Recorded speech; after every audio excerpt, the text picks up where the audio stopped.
Thanks so much for joining us today for our webinar on healthy celebrations. We're going to focus today on celebrating holidays in a healthier way. We're really excited to have you spend some time with us, and we will have a lot to cover. So feel free to take lots of notes, and we will, of course, post this webinar online as we believe we are recording this webinar at this time.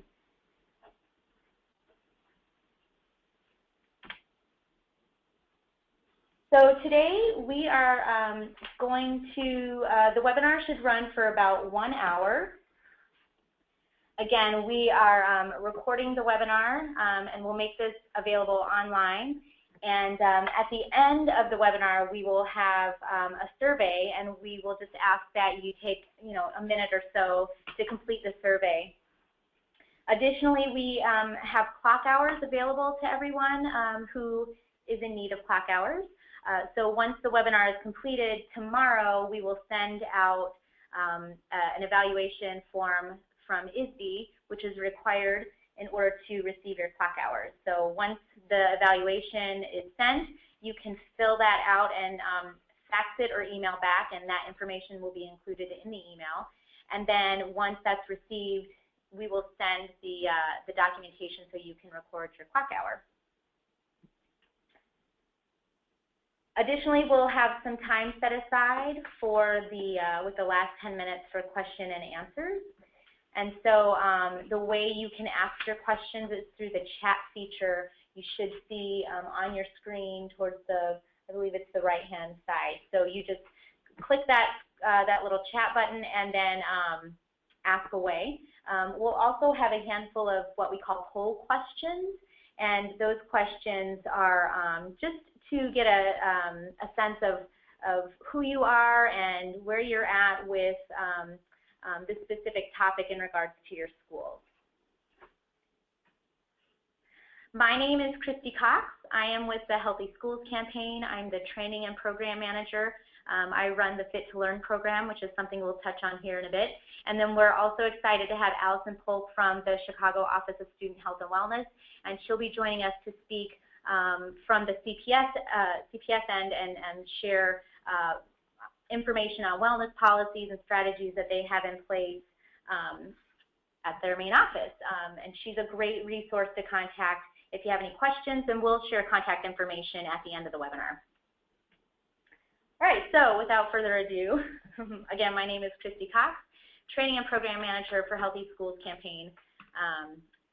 Really excited to be here to share this very timely topic of celebrations and rewards, especially because it's October and Halloween will be here before we know it. So we want to make sure to set you all up with lots of ideas and strategies to help make that a little bit more successful, but also to keep health and wellness still a main focus.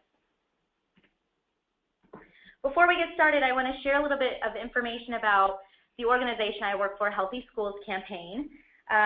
We've been around for the last just over 10 years, and in addition to our work at the state and national levels, Healthy Schools campaign has focused significant efforts in Chicago, where we've worked to improve the food and fitness environment of Chicago public schools.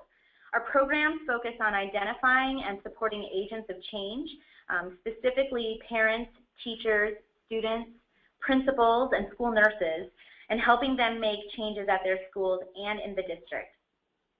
Through this work, we've had the opportunity to see how federal, state, and local decisions impact schools, and we've come to understand the importance of empowering individuals such as you to become change agents, the need for teachers, principals, and other school staff to have knowledge and skill to create the conditions for health in classrooms and schools. The role of transparency and accountability have in encouraging health-promoting changes, and academic excellence in schools, and the importance of school nursing. At Healthy Schools campaign, we work on promoting programs and policies to improve the school environment. So from improving the air quality to reducing exposures to toxic chemicals, to supporting improved nutrition standards and increased access to physical activities, our programs work to address health disparities around asthma and obesity that affect too many. So we run the gamut with programs. We have programs directed for parents to become parent leaders in their school. We have programs focusing on students, specifically through our Healthy Cooking Contest, Cooking Up Change. And then the program that I run, which is called Fit to Learn. And so I want to share a little bit of information for those of you who aren't familiar with Fit to Learn. And some of you may currently be in this program or have a bit of knowledge. So it's helpful to understand a little bit more about this program and what it's all about. So Fit to Learn is a free professional development program. It's been designed for Chicago teachers to help them incorporate health and wellness messaging into the existing curriculum. We connect teachers with free or reduced cost program providers to help support their efforts in making their schools a healthier environment, both for staff and students. We really find it important to also support principals.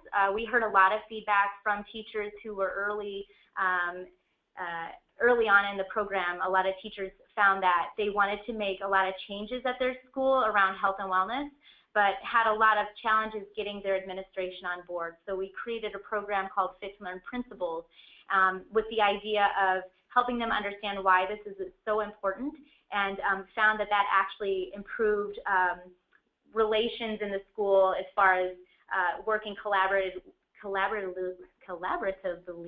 on health and wellness programs in the school. So the way the program works is that we offer a full summer training in late August, right before school begins, and they'll offer a series of booster sessions over the course of the school year. This, of course, is considered one of the booster sessions. And during these sessions, we focus on specific topics that we know are of strong interest to teachers, such as physical activity in the classroom, yoga in the classroom. We have a couple sessions on school gardens and composting. So really able to spend about 2 hours on those specific topics. And if you're interested in learning more about that, there'll be additional information at the end where you can contact me or log on to our webpage and sign up to learn more about those booster sessions. So how does Healthy School Campaign support schools? We, of course, have our Fit to Learn professional development for teachers and principals. We have our parent education programs, such as Parents United for Healthier Schools. And then we work on local and national school food and fitness through some of our advocacy work, both here in Chicago and in DC. So if you would like to learn more about Healthy Schools Campaign, please visit our website, healthyschoolscampaign.org. There's lots of helpful information and resources there. So let's move on to why we're actually here today, which is learning more about creating a school culture of wellness. So what does this mean to you or to anyone in our environment or in our audience? Creating a school culture of wellness is really focusing on ways that not only address student health, but also maintain consistency from physical activity to healthy school lunches, and then of course when we look at celebrations and rewards, how to make sure that that messaging is consistent all the way through. Schools can and do play a powerful role in shaping students' lifelong habits and behaviors. Schools can create an environment supportive of students' efforts to eat healthy and to be active by establishing a school culture that supports and provides opportunities for students to learn about and practice these healthy behaviors. And with district-wide CPS wellness policies in place, schools are off to a great start. We know that students with better nutrition have better attention spans, better class participation, and higher test scores. We believe that healthy students are better learners, and we've done that through acknowledging and understanding a lot of research behind that statement.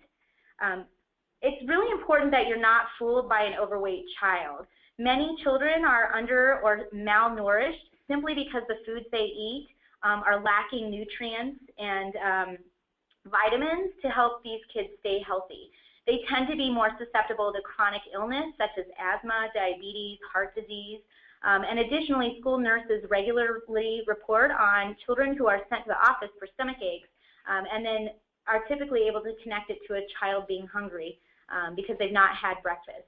And of course, I don't know about you, but I know that if I'm hungry, I have a really hard time paying attention and focusing on anything other than my grumbling stomach. So it's really important that we recognize that food has a big effect on children. Additionally, we've read through other research that has connected dyes, additives, sugars, high glycemic foods. These can all disrupt focus and attention in many children. So not only does it affect one student, but the entire class. If you have a disruptive student, it's not just affecting his ability to learn or her ability to learn, but it can also be affecting the entire classroom. And they tend to be more likely to eat these types of food before and after school. So as a teacher or a principal or someone who works in schools, there's not much you can do about that. But while they're in school and in your classroom, you can certainly set expectations and lead by example. So today we're going to explore a little bit more about the food that we are serving children around celebrations. Sadly, we know that today's children could become the first generation to live shorter and less healthy lives than their parents, and that's something that we're really hoping to shift in a lot of the work that we do around school health. So celebrations and rewards, they're a big part of the school culture, and we want to help students make nutritious food a choice that they make all day long. So beyond regular meals, snacks are sometimes offered during in-class celebrations or as rewards from a teacher. And when schools reinforce healthy habits in the classroom, students learn consistent lessons that can last a lifetime. Why is this important? Well, competitive foods matter because they send a strong message about food choices and offer an opportunity to model healthy behavior. Students who receive consistent messages about good eating are able to put those lessons into practice. Providing students with regular access to unhealthy foods at school undermines school-wide efforts to promote healthy eating. Studies show that students who do not have regular, easy access to unhealthy food options at school are more likely to develop healthy eating habits before, during, and after school. A recent CDC report states that it's important for students to receive a strong, consistent message from adults, as well as access to healthy food and the support of persons around them. In the fall of 2012, CPS passed a healthy snack and beverage policy, which establishes nutritional standards for food available to students outside the school lunch program, including a la carte items sold in cafeteria, vending machines, fundraisers, and school stores. And that's something that Allison will touch on here shortly. So let's take a look when celebrations happen in most situations in most schools.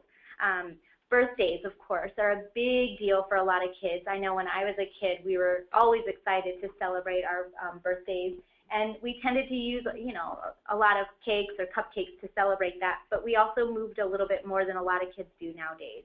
Holidays, Halloween, Christmas, winter holidays, Valentine's Day is a big one for candy-based celebrations, and then of course the end of the school year. And then we don't want to forget about academic achievements. A lot of classrooms like to celebrate their students when they achieve higher test scores or the whole entire school has improved test scores. So if you think about the many opportunities students are afforded around celebrations, and if we allowed or encouraged candies and cakes to be utilized at every one of these opportunities, clearly there's a lot of unhealthy food that would be passed along. And so that's why we really want to help everyone come up with better ideas around celebrating in a non-food based way. So let's talk about Halloween. It's a big one, and we also recognize that most kids are going to go trick-or-treating on Halloween, and I don't know about you, but lately I've seen pillowcases that kids like to use for trick-or-treating, and so they're getting a lot of candy from their Halloween day. But so maybe looking at different ways to celebrate at school. So rather than focusing on food, let's focus on their costumes. So a costume party that includes dancing. Kids, especially elementary kids, have this ability to dance the night away and be completely inhibited and love to have a lot of fun. So that's one way you can celebrate without focusing on candy. Incorporating arts and craft projects for the day. And also sending home a pumpkin for the kids, so doing a raffle around a pumpkin. Winter holidays, so this could be Christmas, holiday, Christmas or Hanukkah. So again, rather than focusing on food, maybe you focus a lesson plan on snowflake decorations and incorporating different shapes, and this could become a math lesson around octagons and triangles and how can you create a snowflake using these. So this could be a lesson, but at the same time become an opportunity to decorate the classroom. Doing an in-class scavenger hunt, so hiding things like pencils, pens, water bottles, different things that, again, aren't food-based, and then, of course, a dance party because kids are all about a dance party. And then Valentine's Day is always a tricky one because everybody wants to show up with a Valentine's Day card and candy. So we recommend maybe celebrating with red fruits and vegetables, and that's a fun way to still focus on that red theme, but incorporating healthy foods, fruits and vegetables is fun. Focus a lesson plan on the anatomy of a heart. So, you know, we see hearts everywhere for Valentine's Day, but really shifting that focus on a science lesson, or maybe a reading project on love and compassion. And, you know, we live in an urban environment, and sometimes we could all benefit from really stepping back and thinking about others, and Valentine's Day is a way to show that, and so really focusing on love and compassion in another way is a great way to celebrate Valentine's Day. We have a lot more ideas that we would love to share with you, but of course we only have an hour, and we have Allison here who needs to speak as well. So please visit our website, healthyschoolscampaign.org. If you continue on with /programs/fit-to-learn/resources, we have lots of resources on that webpage, but specifically there is a PDF with healthy rewards, healthy celebrations and reward tip sheets. It's about 7 or 8 pages long, and you can absolutely find additional information on that healthy reward and tip sheet. If you want to stay connected with Healthy Schools Campaign and maintain, you know, be updated at different events, different opportunities and resources, here's our website, healthyschoolscampaign.org/connect. And if you want to participate in Fit to Learn or learn more about Fit to Learn and hear about our booster sessions every month, please visit fittolearn.org. All right, so we are going to continue on. We've got some poll questions that we'd like to pose to you before we pass the torch to Allison. So let's see about our first poll question. Oh, we have a question from an audience member. Oh, no, sorry. So we're asking the group, what school holiday is the most challenging for you to celebrate in a healthy way? So if you could chat your responses using the chat box, that would be great. In the meantime, Christy will introduce Allison. So we're excited to have Allison Polk here. She works in the Office of Student Health and Wellness. I'm not sure if everyone is aware that there's an Office of Student Health and Wellness, but we've worked as an organization very closely with this office and are so excited that CPS has continued to support that office. And Allison's here to speak about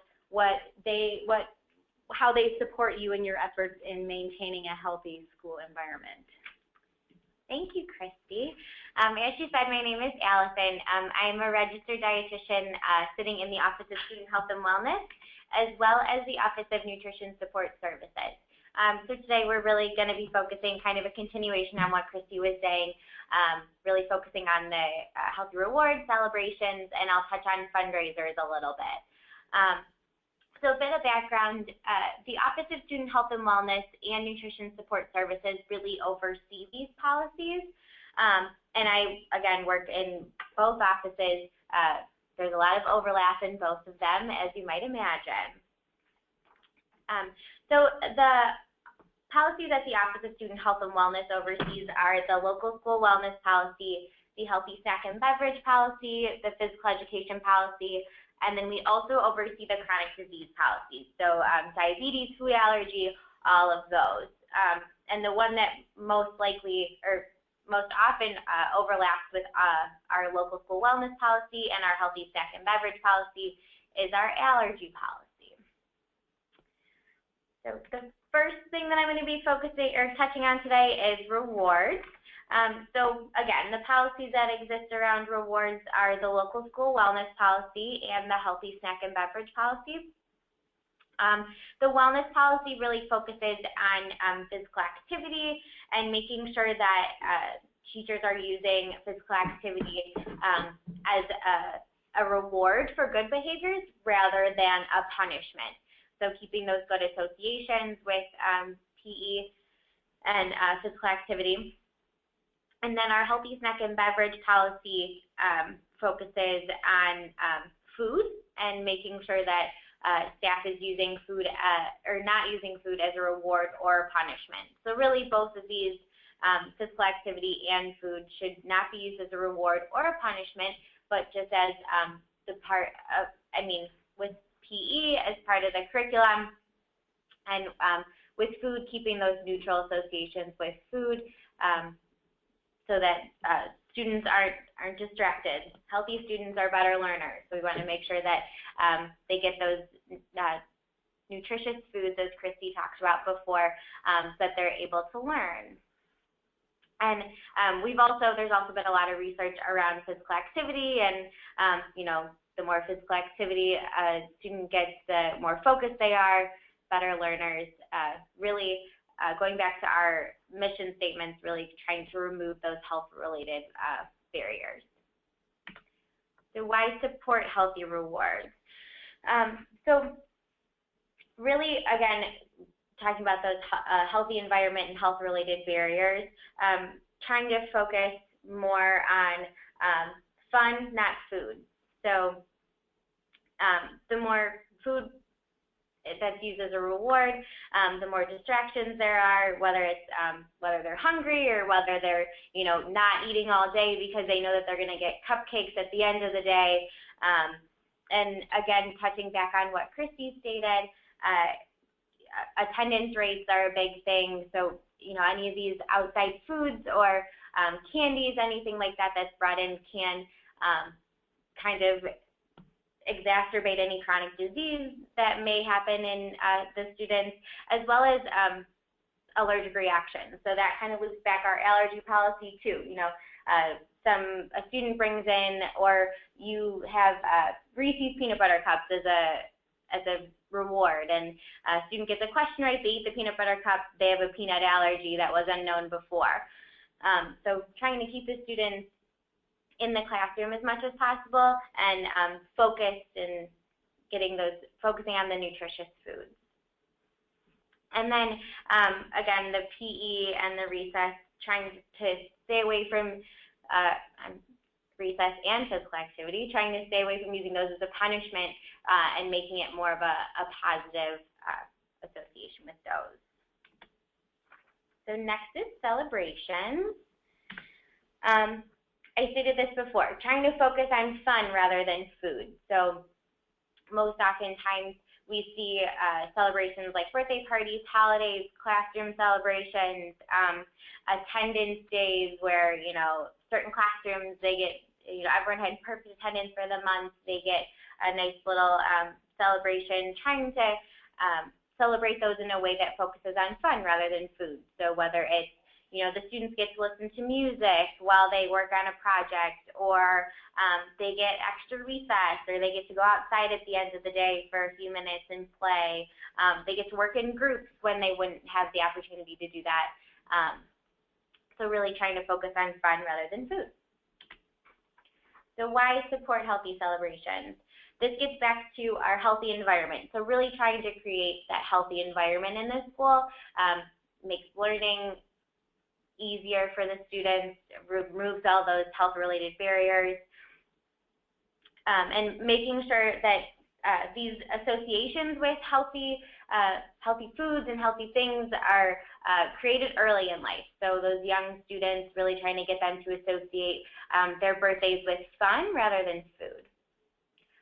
So I will say that schools are allowed 2 school-wide unhealthy celebrations each year.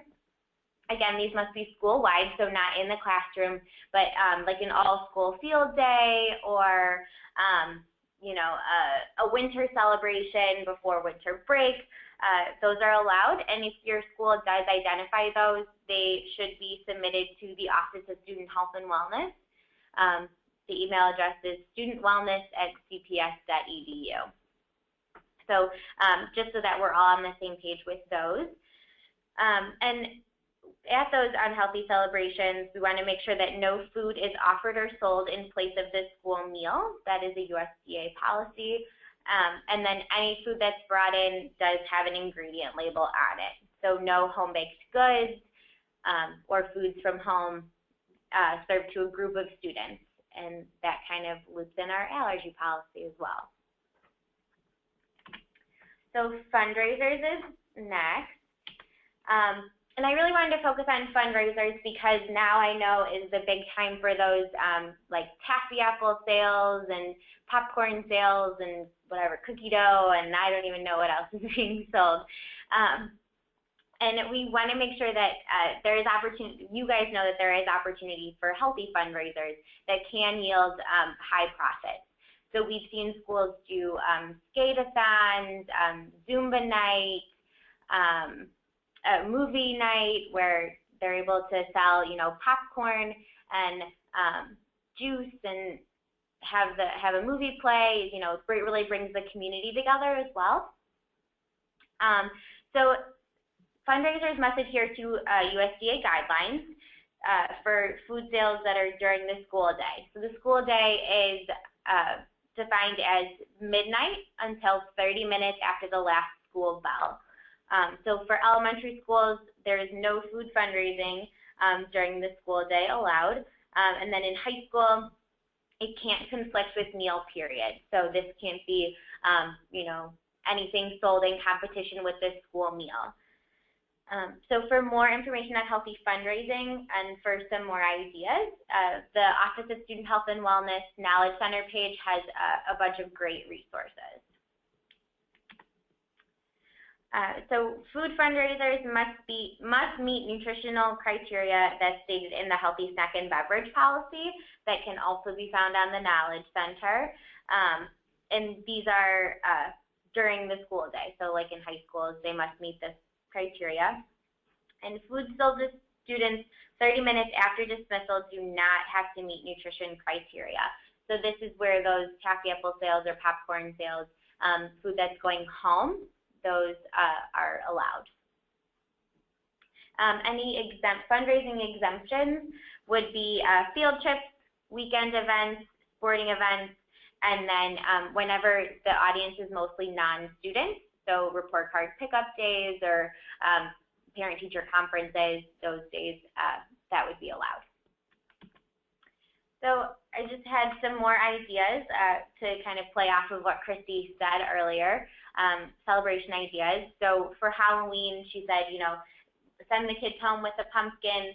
So before you do that, get a big pumpkin, have the students guess the weight, and then, you know, the kid that's the closest gets to take the pumpkin home. I was also at a school earlier this week that was having kind of a fall fest, and they were having a dunk tank, and the principal is going to be in the dunk tank, and the kids are really excited about it. So doing something like that, or you know, a pie throwing contest, or where they get to throw the pies with the teachers. That's always fun. Thanksgiving. So we always, you know, we want to be thankful around Thanksgiving. So taking students to a soup kitchen or a food pantry is a great way to allow them, give them the opportunity to kind of give back to the community.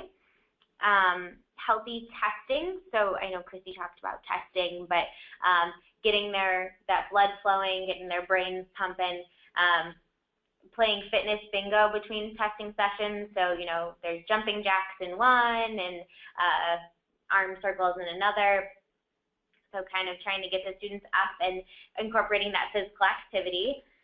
And then birthdays are also a big thing. So for elementary schools, having the students bring an activity or a game into the classroom, and the teacher would take, you know, a half hour or 10 minutes, whatever they wanted to kind of allow the students to celebrate their birthday and play whatever activity they brought in.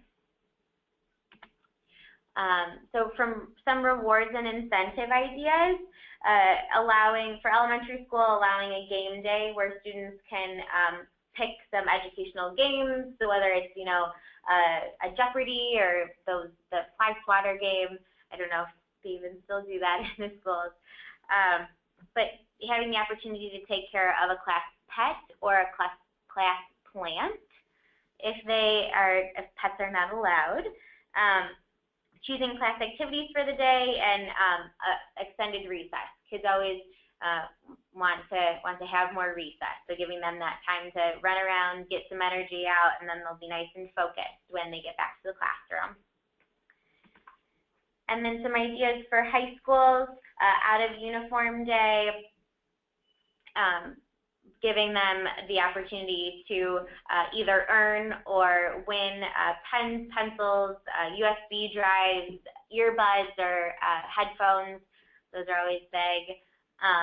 Reduced homework or a homework waiver. This usually probably would work for certain classes, so not just a general one, but more so on a classroom level. And then permission to listen to either individual music or music as a classroom while they're working on an assignment.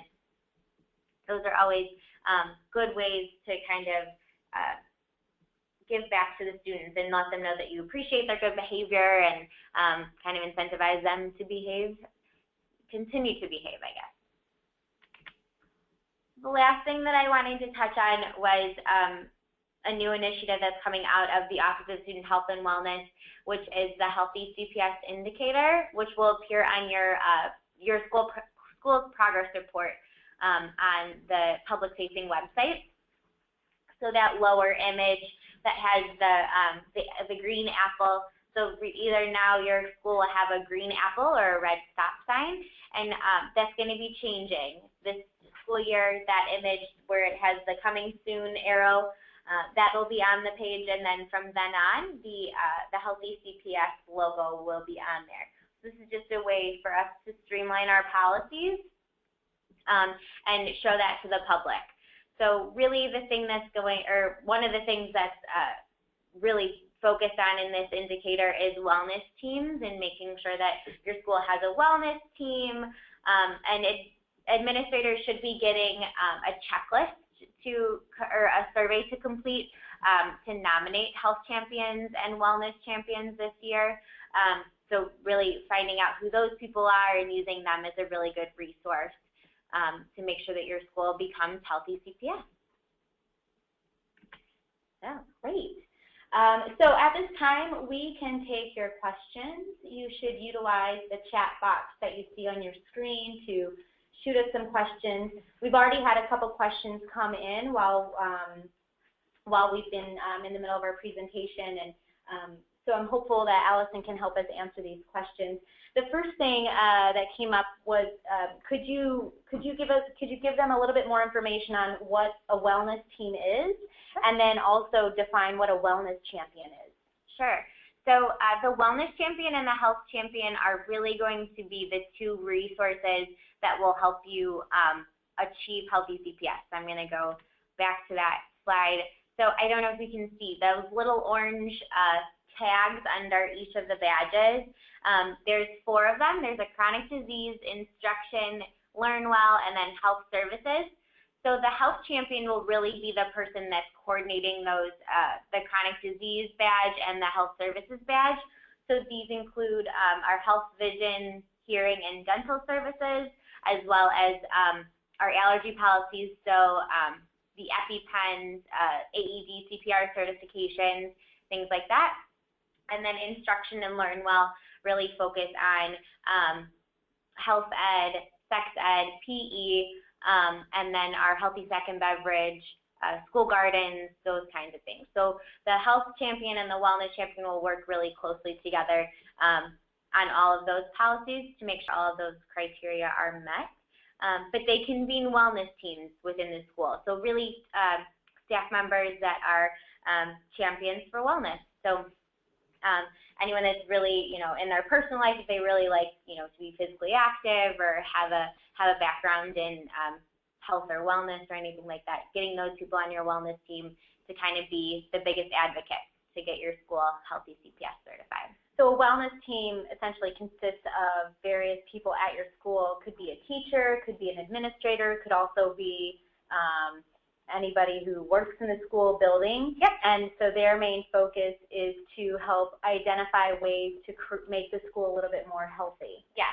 And then a wellness champion is a person who belongs to the wellness team. Mm-hmm. And so they would, drive the conversations, make sure that these initiatives are put into place and help educate, make sure everybody is on board with those policies. Yeah, the health champion and the wellness champion will really be the point people for our office, so the communications will kind of go through them, and then they can relay it to create that culture of wellness, that healthy environment that we had kind of discussed earlier. Perfect.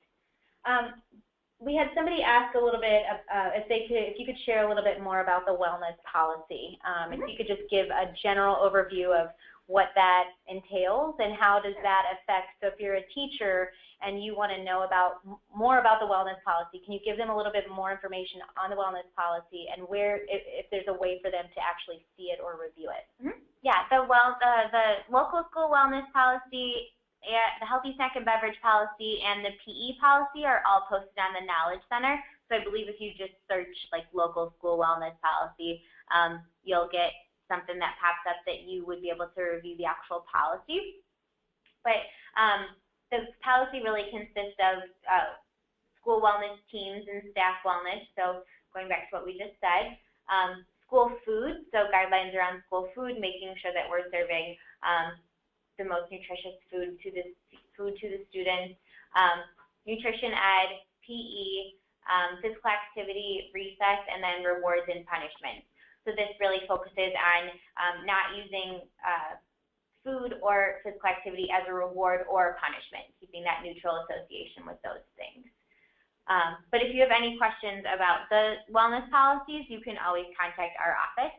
So you can email studentwellness@cps.edu, or my email and phone number are listed at the end of this PowerPoint. So you'll be able to call me or contact me with questions. Perfect. So we had one question come in. What do you do if parents just show up with food or candy? How do you handle that situation if you're a teacher? So usually those are things that are then brought to the main office, and they're kept and they're said, student can pick it up after the school day is over. So that 30 minutes after the school bell is no longer considered the school day. Okay. And then it looks like we have one more question. How do you communicate with parents about the wellness policy and or changes around the food that can be served or offered in schools? Mm-hmm. So there are parent communication one-pagers that are, again, on our Knowledge Center page. But we are always, you're always welcome to invite us to any parent meetings that may be happening or convene a parent meeting where you would like us to discuss. That's always something that we can do and we're happy to do. We want to make sure that those are kind of nipped in the bud and it's not even an issue. Students bringing things in to the school is just not even occurring. So. Yeah, again, my email and phone number are listed at the end of this PowerPoint, so you are more than welcome to email me or contact me with any other questions, or if you cannot find the resources, I'd be happy to send them out as well. Additionally, when you log on to, sorry, I'm going to push through this PowerPoint. If you download our tip sheet, the Health and Wellness, Healthy Celebration and Reward tip sheet on the Fit to Learn resource page, we have information there in regards to how you can effectively communicate with parents. So there's a template there that you could use as a letter to help address these concerns with parents. Looks like we've got another couple more questions. So one is around Christmas. The school goes all out and forgets about the others that don't celebrate this holiday. I'd like to see more of a cultural fair type celebration at place at this time. Even then we could do healthy foods from different countries. Oh, that's a great idea. So really not focusing on a specific holiday per se, but just this is a wonderful winter season, and then doing some sort of fair, a culture-based fair that celebrates in different ways. Oh, I love that idea. Thanks so much for sharing. And then we have another question. We try to get our parents to bring our preschoolers to school, so my head teacher has incentives each month.